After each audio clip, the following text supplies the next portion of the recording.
This is Regained Wellness Podcast with Jamie Logie, episode 174, 7 Tips for Healthy Weight Loss.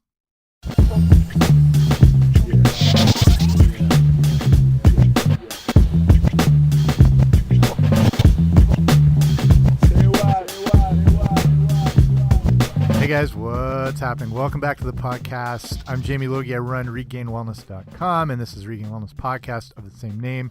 Thanks for coming on out here today and looking at some tips that you might need as a refresher if you're looking just for healthier weight loss strategies, or some of these might be brand new to you. So I'm trying to cover 7 that I think are the most important as far as getting good results. But before we jump into that, here's the obligatory: make sure you subscribe to the podcast wherever you get your podcasts. I should be there. Okay, that crap's out of the way. Let's get right to it. So if you've been making good progress as far as health changes and diet and your nutrition, your fitness and your weight loss, and you're progressing along pretty well, but you might be wondering, is there that like one small change that's preventing you from losing weight? And it's not always down to specifically one thing. It can be a combination of things, but this is about looking at all those individual aspects that might be involved if you're, I don't know, at a stalling point or a plateau. You've made all those great changes to your diet and upping your exercise and everything like that, but just you're not losing weight, or you've been able to lose a little bit and it seems to maybe come back quicker. This is just looking at the reasons for it. And the first thing is just asking why it can be so hard to start losing weight. And if you've asked yourself that, it's, because of maybe a handful of things, maybe one or two things. The most important thing is that you've obviously made the decision to start getting healthy. That's always the biggest obstacle to overcome. The prospect of just facing this whole kind of journey is pretty daunting. And if you've gotten underway with it, that's, you've made the biggest change right there. Or if you've made changes with your diet, or you're more conscious of your food selection, all that sort of thing, you've cleared the biggest hurdle. And now it's just starting to, fine tune things a bit more. It's so much easier to keep eating poorly and just sit on the couch. So the fact that you've taken that action to improve yourself and your health, and that really does speak volumes, and that's the driving force behind your success. So it will come. And that's the whole point, like with an episode like this, is it's just everyone can always use some extra info and knowledge to approach this issue of weight loss in the best way. So here are the 7 things that are usually either neglected or overlooked or done the wrong way that can, maybe put a damper on progress and results. So the first one is you may be working out too much. So you've started a new workout routine and you're getting into the swing of it. It's exciting to get more in tune with your body. You're getting into more physical activity. You're feeling better. You're getting feedback by, the endorphin rush that comes after. You might be seeing some more increases in strength, which is always encouraging. Even some lean muscle, maybe an inch or two lost here or there, just like something positive result wise. And if you're always starting out, that's why I always say give it a good 2 weeks, because you can actually, if you've gone from doing nothing, in 2 weeks, you can actually see a lot of this positive feedback response from the body. So that's always like kind of the good jumping off point, is get that 2 weeks in.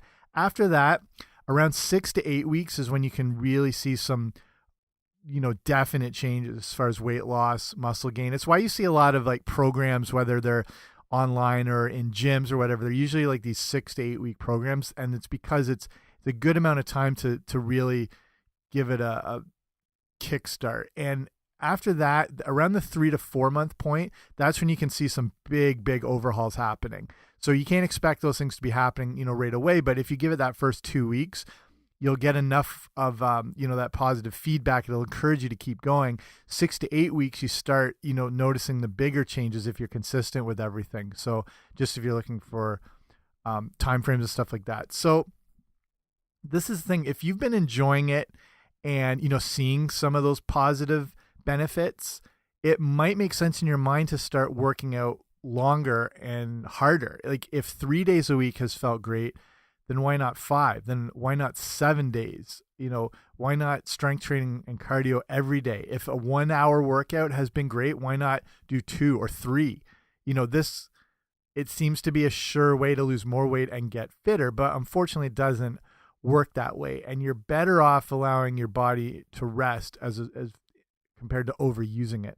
When you work out too much, you can make things very taxing on your central nervous system, and you put your body into a situation where it's constantly being stressed and it's releasing stress hormones, primarily cortisol. That's one of the main ones. And then when you don't allow this proper rest time and recovery, this can throw your whole body out of whack. And overtraining is going to lead to injuries, muscle tears, strains. It can also weaken your immune system and make you more prone to sickness. And that's why you really want to avoid this overtraining syndrome to be able to keep losing weight. It's going to make you take a step backwards, really. And when these stress hormones are up, it's more difficult to lose weight as your body wants to now preserve what it has. Your metabolism can slow down. It can throw off your natural circadian rhythm, and your body just doesn't want to respond with weight loss. To your body, it thinks some sort of trauma is happening, or since the stress hormones are elevated, and that makes weight loss almost next to impossible. Your body just doesn't want to lose its backup energy source, and that's what your body fat is. So allow yourself time to rest and recover to improve your fitness and ultimately your weight loss. I wouldn't go, if you're doing good strength training workouts, you're in the gym, or you're doing, I don't know, CrossFit or circuit training, anything more intense, I wouldn't go more than like 3 days in a row without having like an off day. And that off day doesn't mean you have to do absolutely nothing. It's actually maybe beneficial to do some light cardio, some walking, or get on a bike, and that can serve as sort of an active recovery. Just nothing that's beating your body down. Like when you're in the gym, you're physically breaking your body down, especially like your muscle fibers and the tissue, and then they respond by, when they build back, they get bigger and you get fitter and the whole deal. But when you're constantly breaking your body down and not giving them a chance to recover, that's just when, like I said, the central nervous system takes a walloping. I don't think I've ever said walloping before, but that's what happens. And then your immune system is suppressed, and then that's when all the negative things happen. So don't be afraid to put in those rest days. So the next thing kind of piggybacks off that, and it's not getting enough sleep. And I've covered this a lot on the show, but if you're not getting adequate sleep, you can also create the same overtraining syndrome in your body. If it's the same thing, if you're not sleeping enough, your body again thinks some sort of trauma or external chaos is basically happening, or else why wouldn't you be asleep? So this also leads to higher stress hormone levels, and over time, elevated chronic stress hormone sensation in your body gets pretty nasty. It leads to a lot of inflammation. And inflammation is seen to be at the core of a lot of diseases and illnesses. And then, again, along with that, the stress hormones are going to make the weight loss very difficult. Your metabolism, again, slows down. You can imagine if you combine overtraining and a lack of sleep, you can pretty much kiss any weight loss or really great fitness benefits goodbye. So, as usual, make it a point to get at least 7 to 8 hours of sleep a night. This means creating a good wind down routine, sticking with it, starting that thing at the same time each night. Sleep experts always say this is the number one thing to do as far as getting better, consistent sleep, is create that wind down routine. Look into cutting out blue light from electronics, which can really disrupt your sleep and your natural melatonin levels. So I would, cut out screens at least an hour before, or at least put them in like the night mode setting if you have an iPhone, things like that. And then, the usuals like avoiding alcohol and caffeine later in the day are really going to help. Keeping your room as dark as possible is going to help, and keeping your room a little more on the cool side. It just promotes better rest and rejuvenation. Your body temperature goes down when you sleep. So when you keep your room a little cooler, you can kind of hurry that process along better and get your body to sleep quicker. So, it can vary as far as what temperature should be, but your sheet should be kind of cool to the touch, and that's usually in the right range. So that, with your body fully rested and repaired, you really set the stage better for weight loss and improved fitness. Okay. Third reason why you might not be losing weight, and this always seems weird, but you might not be eating enough. And again, confusing maybe, and it's, you're eating less, but surely you should be losing weight. Like that just makes sense. But again, it comes back to metabolism, and again, that stress hormone issue. So like I mentioned, just kind of quickly, think of your body fat as a backup fuel source. It's a reserve energy tank, because that's what fat is. And when times, I mentioned like with those times of stress or trauma hit, it can then be broken down and used as energy by your body. And that's why your body wants to hold on to it. It doesn't know we're living in 2019 and have all this modern conveniences. Your body's still pretty primitive in that aspect. It doesn't know the difference between the trauma of like environmental trauma or droughts or, lack of food, or the difference between you being up all night watching a House Hunters marathon. It just knows there's some sort of external trauma happening, and it responds back like that, and it wants to hold on to its body fat and then use that for another time. And that's the thing, like that's why body fat is such a good energy source, because without getting too deep into it, like our bodies obviously use glucose for fuel and sugar, and they're stored in, in the muscle and the liver and stuff like that. But at any given time, you have probably maybe 2,000 calories worth of this glucose available. But even the leanest person has upwards of 50,000 calories in body fat that are there to be able to be used. So it's that's just, what I mean, as a backup reserve fuel source.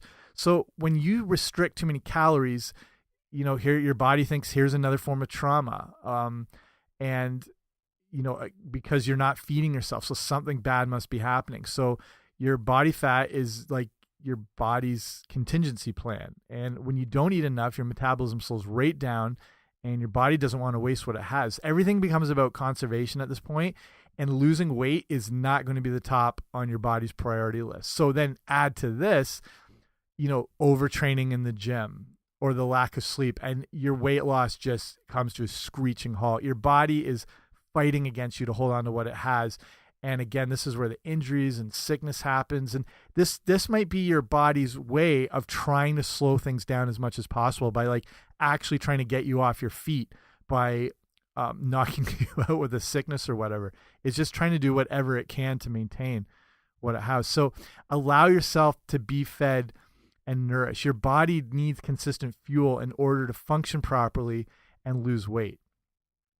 Okay, the fourth reason that you might not be losing weight is you might need to build more muscle. And we're not talking about giant bodybuilder muscle here, but good lean muscle, as this can be part of what helps you to lose weight. So first off, just the act of having to build the muscle through strength training is going to take a full body effort. And this is going to burn a lot of calories, which are going to help in that weight loss. And then also the style of training that helps to build muscle is, and you probably hear about high intensity interval training, and you maybe associate that with like circuits or spinning classes or sprints. But that style, that mechanism of working is happening when you're strength training. You're basically going pretty full out with exertion for around, say 30 seconds or so for the length of the set. And then you have like, a 90-second to 2-minute recovery time. So you're doing the same aspect of it. And also this style of workout, strength training or HIIT training or whatever, it's going to put your body into a better state hormonally, and your body will be able to burn calories long after your workout is done. They call it EPOC, excess post exercise oxygen consumption. And it's like, it's this afterburn effect. Your body has to use so much oxygen throughout the workouts that it's depleted, and it has to rejuvenate it and replenish itself. And it does that by using calories. So that's the advantage of this style of training, strength training or high intensity interval training. So either way, with, the act of building more lean muscle, your metabolism is now going to be higher, and losing weight will be much more achievable. Along with that, just having more muscle increases your body's ability to burn calories, because lean muscle is metabolically active even at rest. It takes energy just to maintain it. So when you have more muscle, you'll be burning more calories, even if you're, sitting still or riding the bus or whatever it is. So that's the advantage. Um, let's go tip number 5 to aid in better weight loss. And you might be that you're not eating enough protein. And you probably hear about protein all the time. And its main goal is not just to build muscle. Protein is obviously crucially vital for so many different functions in your body, from building hormones, and then, the structure, the function, the regulation of tissues and organs in your body. Your body is made up of protein, and your cells are made up of protein. So it's so vital to the actual functioning of your body. And then from a weight loss perspective, protein has what they call a thermogenic effect, meaning it takes calories just to eat and digest it. And think of this as the meat sweats, and that's this thermogenic function in action. And it takes a lot of energy for your body to digest and absorb protein. And it's, if you're eating, say, 8-ounce thing of steak or whatever, like a protein like that, 30% of those calories are used just to digest and process that protein. That's how metabolically active it is. And this act of what they call muscle protein synthesis is when your body is, digesting protein and turning it into new muscle tissue. This act is a huge calorie burner in the body. And some of the, the study and the research says that muscle protein synthesis can use up to around 700 calories just, again, to digest it, process, circulation of nutrients, that whole thing. That's more than most any workout you're going to do, so that's how good of a calorie burner it is. And then the next benefit is protein provides, it can boost your metabolism again through the day by a good, 80 to 100 calories. So, just from like the act of eating it. So not only like breaking down on the muscle protein synthesis, but like just that act of eating it can be upwards of another 100 calories a day burnt. So this has, another good effect is it makes you eat also several hundred calories less a day from other food sources, because again, it's more metabolically active. And then the thing is, like, protein also helps to fill you up. It keeps you more full. It increases satiation and satiety. You'll be less hungry at various points in the day. And then again, that's going to help you take in less overall calories, and then helping you to lose more weight. That's why, if you are hungry and have a snack, having a handful of almonds is going to keep you fuller than having, a couple Oreos, which you'll be hungry again in 15 minutes. It's just that satiation idea. And again, especially when you can combine, that's why nuts are such the perfect snack, because they're a combination of the things that keep you full. And that's protein, fiber, and healthy fats. And to some degree, water. Most foods contain a good amount of water, but those things keep you full. So when you focus on protein as your snacks, that's going to be a really good way to stave off hunger. It's also a good way to control cravings as well, too. If you're constantly eating carbohydrates, I'll get to that in a second, your blood sugar can be going up and down, and it can cause you to continue to crave more carbohydrates. But with like proteins and fats, they kind of stave off, they keep your glucose and your blood sugar levels a little more stable, and can stave off those cravings for sugars and things like that. So, so it's a good idea to get a good serving of protein at breakfast, ultimately, as this can help you lose weight, because it's going to help you stay full through the morning, and you're less likely to turn to that mid-morning snack or those 10 a.m. cravings for sugar or whenever they may hit you. Okay. 6th reason you might not be losing weight. This is obvious, but just to go into it, is you may be eating too much. And if you've been serious about losing weight, you're probably more aware of your food portions and your calorie intake. And the whole calorie counting issue is a bit of a complicated area, because it's not as simple as calories in and calories out, and not all calories are created equal. I recommend listening to the episode I did with New York Times bestseller now, Jonathan Baylor, who has a book called The Calorie Myth, and we go into this whole thing. So if you go to the show notes for this episode, so regainedwellness.com/174, and I'll link that up. Or you can search it if you have your podcast app, or if you're on Apple Podcasts or whatever, and just look through for Jonathan Baylor. It's brilliant. Honestly, changed the way I really thought and approach to the whole calorie aspect. So the quick summary is, when I say not all calories are created equal, is it's kind of like that almond Oreo scenario. But like, say like 100 calories of, say, walnuts or almonds are going to act very different in your body than 100 calories of Oreos or Coke. You know, the sugar-based ones are going to have more of a hormonal reaction and a spike in your blood sugar, and it goes up and then it's going to drop. Whereas the walnuts or the nuts are a little more stable. And think of like these cheap, easy carbs. A good way to kind of classify them is calling them fast acting carbs, because they digest way too quick in the body. And that's when the blood sugar issues come in, and then more cravings and more hunger and the whole thing. So, but it's still important to be aware of how much you're eating, as it might surprise you the amount of calories you're taking in and not even knowing. So the first big thing for losing weight, and this is, I've always recommended right off the bat, is stop drinking your calories. So that means cutting out soft drinks, juices, sports drinks, specialty coffees, all that thing. These are those fast acting calories that don't fill you up, and they can make you hungrier. And then you've taken in hundreds of calories without really knowing it, because there's no solid structure of protein or fiber. You don't have to spend, the time chewing and digesting and absorbing. It's just instantly, boom, there's 700 calories without even noticing it.